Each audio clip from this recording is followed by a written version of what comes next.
Hello, I'm Neil, UK English Tutor, and today we're going to look at some food related words that we use in the UK. Some of these are very informal, and this will help you when you're listening to Brits talk about food. You might not understand some of the words they use, so it's like a special kind of code that only the gang uses. The British, we're a gang, and I'm the leader of that gang. Well, when you start to use these words, it helps you socially because it makes you sound like you've lived in the country for a lot longer and you picked up all these everyday words that we use. So when you start using them, you can be welcomed into our gang, and you should see the other video I did on welcome. That was video number 5. So let's start at the start of the day with breakfast, although we sometimes call it brekkie. Breakfast is a verb and a noun, and when it's a verb, it's really 2 words joined together, break and fast. To fast as a verb means to spend a period of time not eating.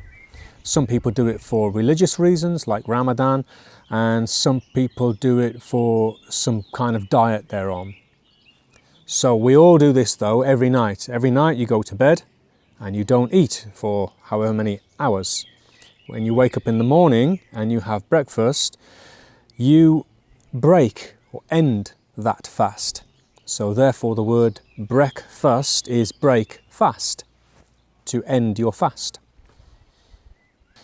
One important difference here is that breakfast can be a verb, but brekkie is only a noun. Like you could say, let's breakfast on the balcony today.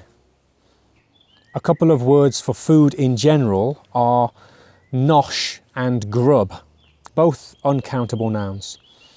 You could say, I am starving, let's go to town and get some nosh or some grub. Or you could get some really high quality food and call it posh nosh.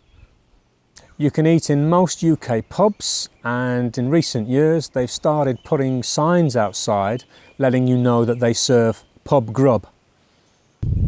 Some pubs make really excellent grub, and remember what I said, both of them are uncountable nouns, grub and nosh. So if you want to stay in my British gang, you absolutely never order a nosh, and you absolutely never order a grub. A grub is a totally different thing. If you talk about eating grub, that's fine. If you talk about eating a grub, you're not in my gang. One of my favourite foods is sandwiches, but I don't call them that. I call them sarnies. There are a few other words that we use in different parts of the country, but let's say 3 of those main ones are Sarnie, butty and barm. Butty and Sarnie are understood over most of the country, whereas barm is more of a northern thing. It's quite common to use alliteration. It sounds good. So it's very common to hear sausage Sarnie and bacon butty, but it's perfectly okay to have a sausage butty and a bacon Sarnie. While I'm talking about sausages, there is another word that we use for sausages, and that is bangers, countable noun. And it's important to note that on a sandwich, you never call it a banger. It's always a sausage sandwich, sausage butty, but never a banger sandwich. What do you want with your baked beans? Bangers!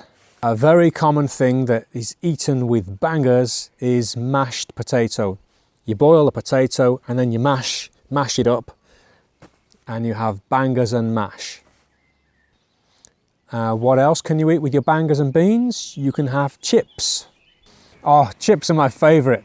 And around the world, these are usually called French fries or just fries.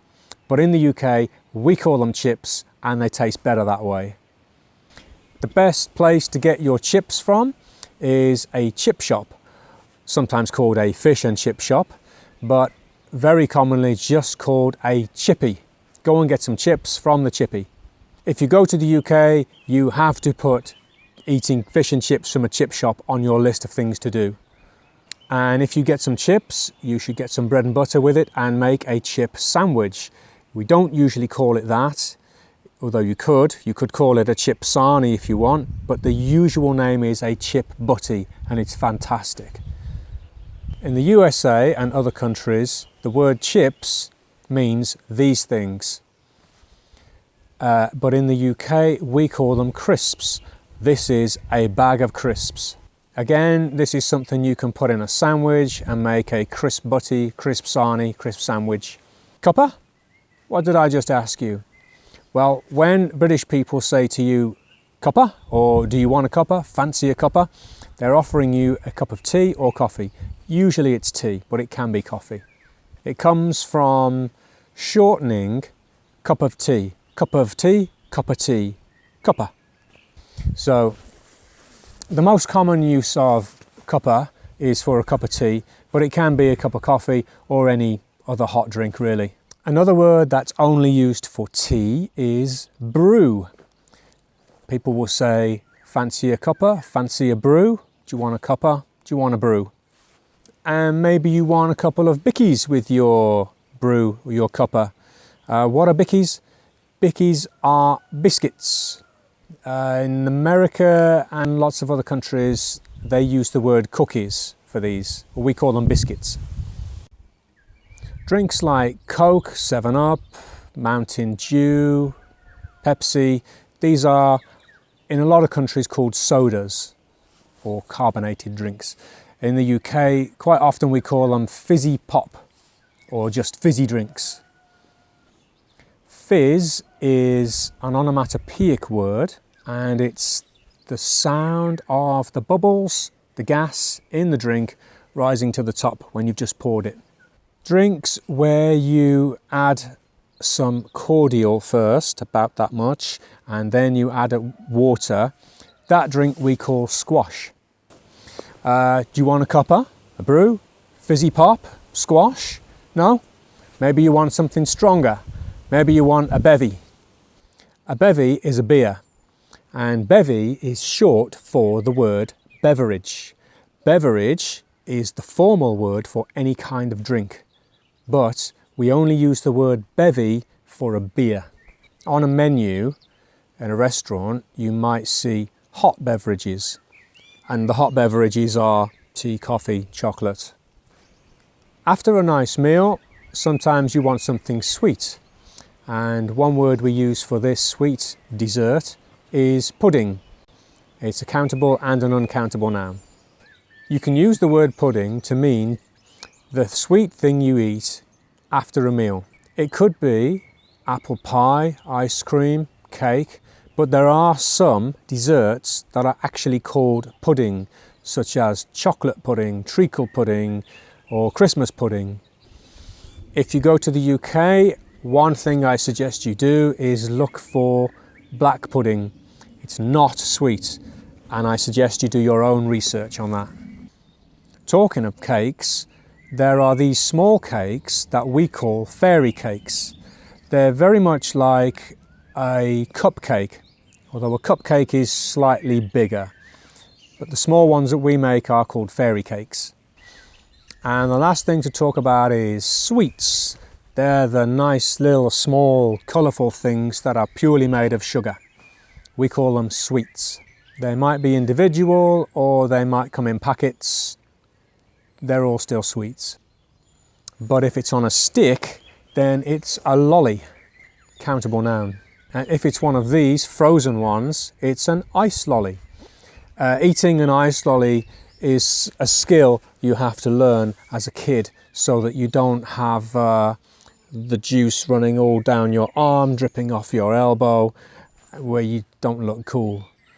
So learn these words and you can join my gang, and your homework is to go to the UK and get some grub from a pub.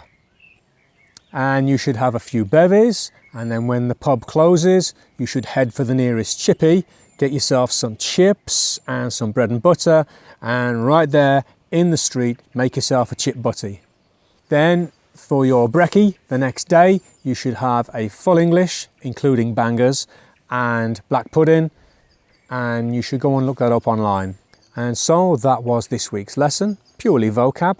I'm Neil, UK English Tutor. I teach lessons online. Here's my email address if you want to contact me. I'll see you next week.